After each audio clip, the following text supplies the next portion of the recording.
Good afternoon everyone, it's Joe at Just Land Rovers here again in the workshop, and today what we've got a Range Rover Sport on the ramp.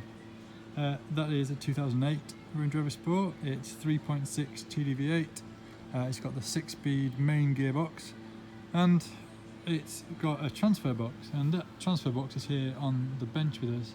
It's the same transfer box as fitted to Discovery 3, Discovery 4, and that Range Rover, quite a lot of the Land Rover and Range Rover models over the years. It's a 2-speed gearbox, 2-speed transfer box, having a low range and a high range. It has a differential in it, and it also has this slippable or lockable clutch pack to provide up to 50-50 split of the drive between the front and rear diffs. So the fault with this one is, on the dashboard of the Range Rover Sport, we get a fault message saying range change not available. The low range green light flashes on the dashboard, and the high and low buttons flash orange. We read the fault codes and it tells us that it's not able to, or basically it's failed a calibration, or it's not unable to be calibrated.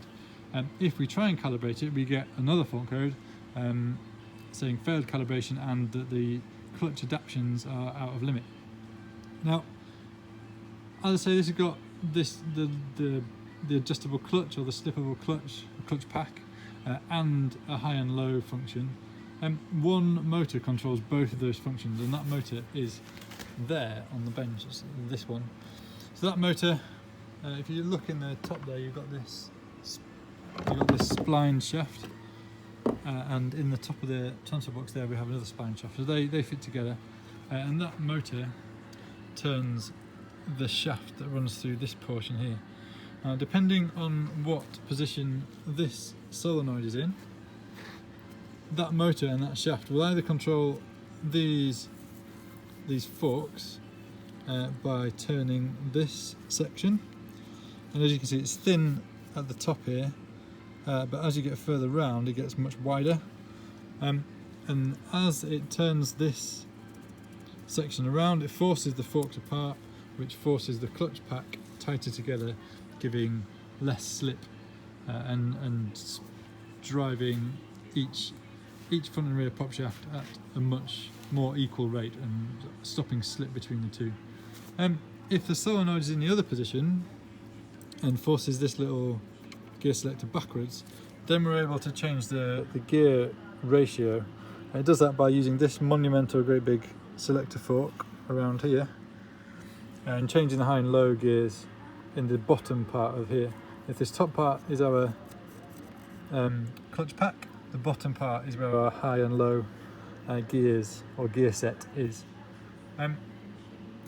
So depending on what position that solenoid is in, governs what that motor does when it's fitted to this gearbox.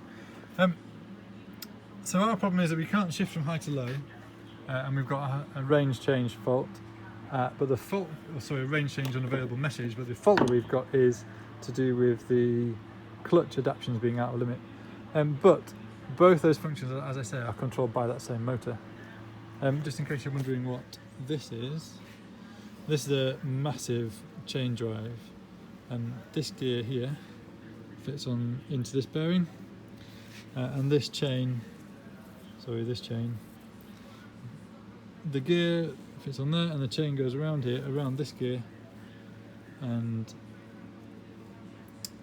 essentially this is where our gearbox fits. I'm jumping around now. So this part fits into our gearbox, the back of the 6-speed auto box. That provides drive to this chain, the clutch, the diff, and then the rear of the transfer box. This is usually covered up by this part over here. So this is our front. This is where our front drive shaft fastens on. So you have gearbox in the top, rear pop shaft out the back to the rear diff, and then on the top of here we have the drive to the front diff. And where I was going with that was, I've taken it all off so you can see what's going on, essentially. So that motor controls both those functions, and we've got a fault on one of those functions. And I'm just going to use these pliers to show you what this motor would do. The motor would turn this shaft, and what we want to see, just excuse me for a moment,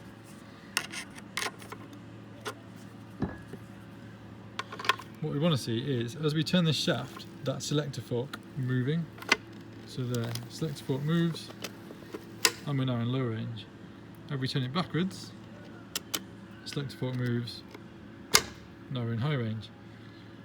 That's fine, that's working as it should, until this gap here opens up a bit more than it should. And now we get nothing. That's our fault. That gap should not be there.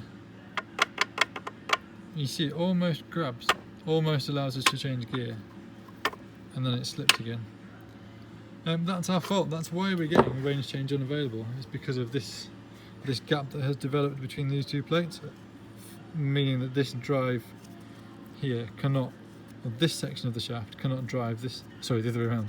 This section of the shaft cannot drive this section of the shaft, which is fastened to our selector fork and can't change the high and, so it can't move the high and low fork. What are we going to do about it? You know what? I don't know yet. Obviously a brand new transfer box would repair that. There's the possibility, as I say, that this solenoid is what governs. That solenoid essentially moves this selector forward and backwards. So it would, in one position it will drive the clutch forks, and the other position it will drive the high and low fork. If that solenoid is not doing its job, it won't hold these together properly. That's one option we're looking at, but I have removed that solenoid, and so it's having no effect whatsoever, and this still slips. So at the moment I don't think it's a solenoid.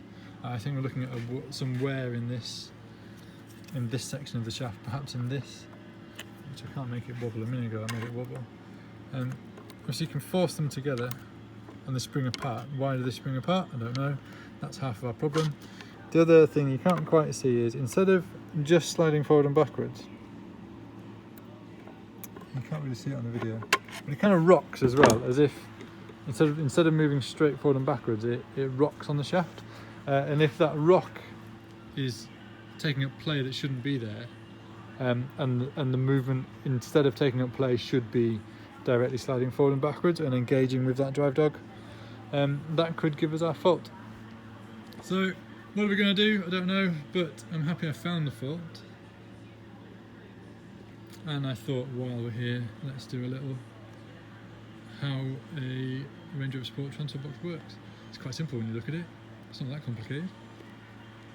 Is it? Maybe it is. Anyway, that's it for today. It's coming up on 6 o'clock on Friday night. I think it might be time to go and get a drink. Thanks very much, everyone. I'll see you later. Thanks, bye.